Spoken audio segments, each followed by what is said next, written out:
Welcome back, I'm Becca Mushrow, and that was the sound of Cheat Emo on Liverpool Community Radio Station performing Aloes Black's I Need a Dollar. Thank you for coming in, Chi. Is there any particular reason you decided to cover that song? I'm sure a lot of us can relate to the words. Well, we do love it, so thanks for coming in once again. I really do appreciate it, all of us do. Yeah, thank you, Chi. Where can listeners hear you play? Would you just like to... Well, you can normally find me busking on Bold Street. It's got a little spot there. But if you want to check me out online, you can look up youtube.com/Chibist1, which is CHIBIST1.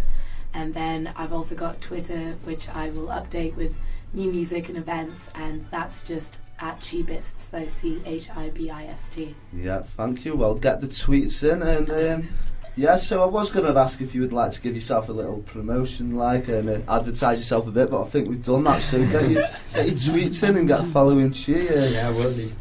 Great then, are you sticking around for the rest of the show? Yeah, definitely going to stick around. Cool. Maybe we'll hear another song later then, Chi. Yeah. Thank you for that. Thank you so much. Right, moving on with tonight's show, which is a 2-hour special called LHFC Kicking Misery into History. Don't forget to contact us with your questions or comments. Visit our Facebook page at www.facebook.com/Liverpool Homeless Football Club. Or give us a tweet or a twit, and it's at LIV Homeless FC. Use the hashtag LHFC. Right, let's just remind everyone where we got up to. In the first part of the show, we discussed some misconceptions about homelessness, and myself and Chris and Bucko talked a little what life is like for young people who live in hostels. We looked at the difficulties, and then we touched on the fact that our lives have begun to change since we became involved with Liverpool Homeless Football Club. So in this section of the show, let's look at what Liverpool Homeless Football Club actually is. And who better to do it than the chairman himself, Mr. John Finnegan, everyone. Welcome to the studio, Mr. Finnegan. How are you? Is your voice recovered? It's getting there, and thanks for inviting me tonight. Thank you. Okay, so we'd like to ask you a few questions about the club and explain to the listeners what it's all about. So first, who came up with the idea of Liverpool Homeless Football Club? It was a guy called Mervyn Lynch. He was the first chairman of the club.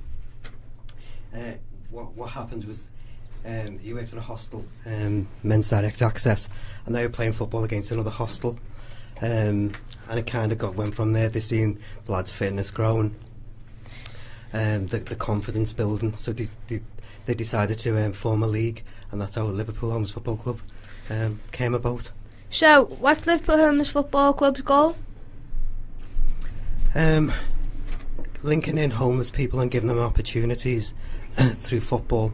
But we're not just about football, we're more than football. Anyone who comes along to our match days will see that. It's about health promotion as well, getting back into education and training. So, what type of things does the club actually do? From football to... Well, Chris is one of our volunteers at the moment, and he's our photographer. We provide referees courses, level 1, level 2 courses. So it's more than just the football, it is about health and education. Yes, so I'd just like to add a little bit about that, because I know John's struggling a little bit with his voice here. So yeah, one of the goals, I've realised myself, because I'm a keen footy fanatic, but I've been down to the league that's once a month, a 6-month league, and I've seen people there who don't even like to play football. They just come down, sit and watch. Yeah, it's a social event, isn't it? Yeah, they take part. We have a soup, so with the soup's made from the own hostels, where it's grown on, I can't remember what you call them. What's allotments? Allotments. Well done, Chris.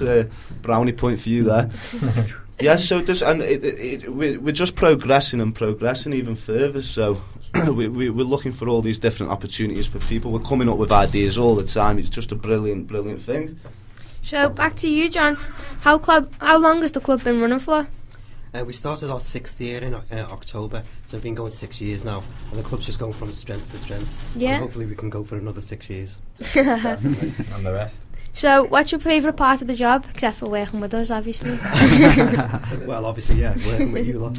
I think it's going to be working with all the players and seeing their lives change through football. We've had over 700 players since we started, and loads of those lads and girls now have gone on to education work. I'm not saying that's down through the football, but I think it's a platform to give them an opportunity to and confidence building to go into education and training. Yeah, definitely. I'd just like to touch up on that again. It's like football's like the first step. As we can see, I like the little quote. I think Nike come up with it, but I'm determined that it was me. Yeah. But we say a ball can change the world, and I do agree with that myself. It's certainly the carrot, isn't it, in this city as well. So many people, when you say football, that's what gets them down to our events, and then like John says, we push, that's the platform, they can then do training. Yeah, it beats language barriers as well, doesn't it? You don't need to speak the same language to have a game of footy with someone. I mean, I don't even understand you half the time. So, John, what are your plans for the future? The future's bright. It's not orange, it's bright. Right. And there's big things planned for the club. We're looking at getting a lottery bid in and employing people in the club. The people who will be employed by the club will be like people who've been involved from the club, so the players. We're looking at apprenticeship schemes and giving people opportunities to give them something back into the community as well. So they'll be obviously paid post as well. Yeah, so I think that's just a great thing there, like, because like you were saying, like the players who have actually been in hostels, the ones that are showing the most like positive attitude and are polite, they could progress onto getting a paid job, hopefully, with Liverpool Homeless Football Club, and they're great role models, aren't they? Because what we do at the football is we don't exclude players. So maybe they're playing in the homeless league and then they go out the hostel into their own flat, like you, James. We still say come back and play because you're a role model for the other players, and it just, it gives them that sort of encouragement that they can move on. That little oomph, doesn't it? That's what I like to say, yeah. Yeah. So, John, can you tell the listeners about anything they can get involved with the club, for, like, example, volunteering? Yeah, we're always looking for volunteers, and there's any aspect of volunteering, from administration right through to coaching. So if you go on our website, I think there is a volunteer link there. Click on that. What's the website address, sorry? It's www. Go on, you know this. You know this. I hope I know it. www.liverpoolhomelessfootballclub.com. There's loads of information on there about this kind of stuff that we do. We've just kicked off our, and I hope you don't mind me mentioning this, we've just kicked off our Christmas toy appeal. There's some information on there about that. The Christmas toy appeal is, this is our third year, and it's about people giving back to the community. So we collect toys from 0 to 17-year-olds and distribute them to homeless hostels, mother and baby hostels. So that's toys for homeless children? Toys for homeless children, yeah. Brilliant. Website, all the information, and get your toys bought and we'll hand them out. Yeah, and if you'd like to give us a tweet as well and ask John Finnegan any questions, I'm sure he'd be delighted to answer. Yeah, he will be sticking around to the end of the show. So once more, our Twitter is @LIVHomelessFC and use the hashtag LHFC. And if you want to Facebook us, it is www.facebook.com/Liverpool Homeless Football Club. Okay, thanks for your time, John. We appreciate it. Thanks for inviting me in. Thanks, John. Sorry about the throat. So, getting back to talking about volunteers, we have Ben in the studio with us, who is currently volunteering full time. Ben, how about you answer some questions about Liverpool Homeless Football Club? Okay, let's do it. So, how did you get involved with Liverpool Homeless Football Club then? Well, that's a good question. It's funny, really. I was volunteering at the Homeless World Cup in Paris in 2011, because I wanted to be more involved with charities that use football to help people. And it was in Paris when I actually got introduced to John and Steve. And me. And James Buckley, who was actually a player that year.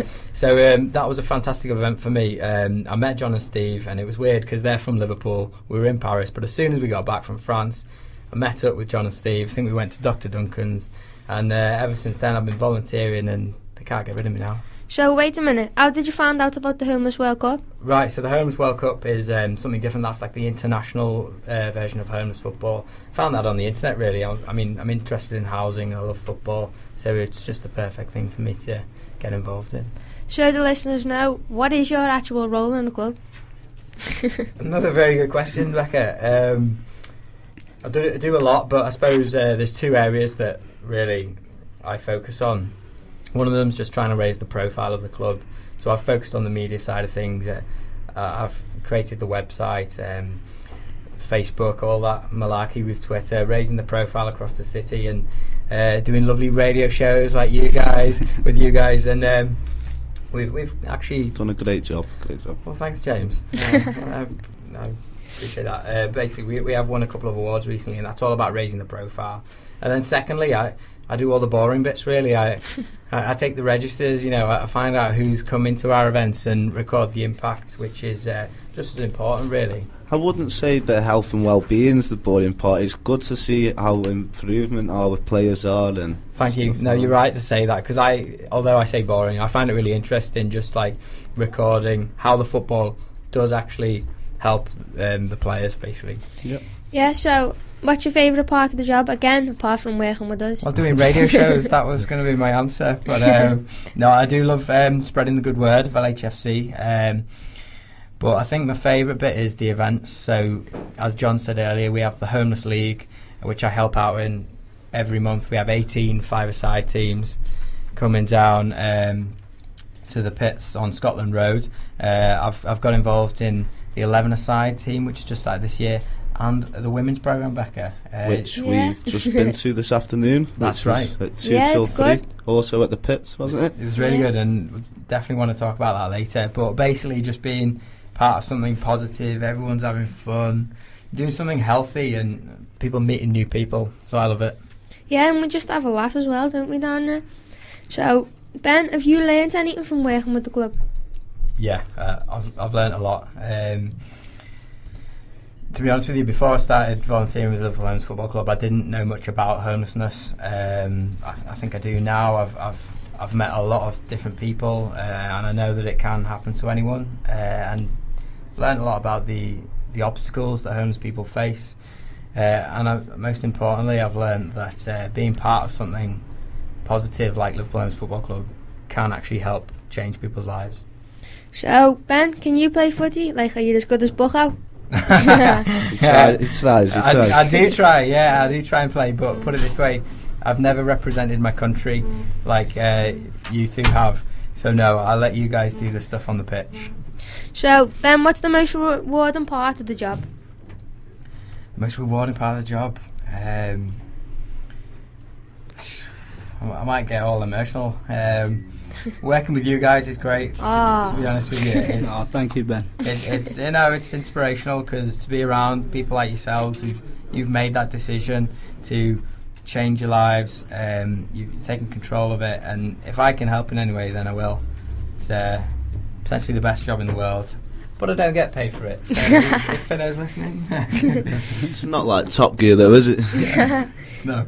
Alright, well, one of the people you've done a lot of work with is Chris, who is now the club's official photographer. Well, why don't we have another song, and then we can talk about Chris and how the club has helped people away from football. Jay, will you play us another tune? Definitely. What is it, please? MIA Paper Planes. Take it away. It's a great song. Take it away, Jay.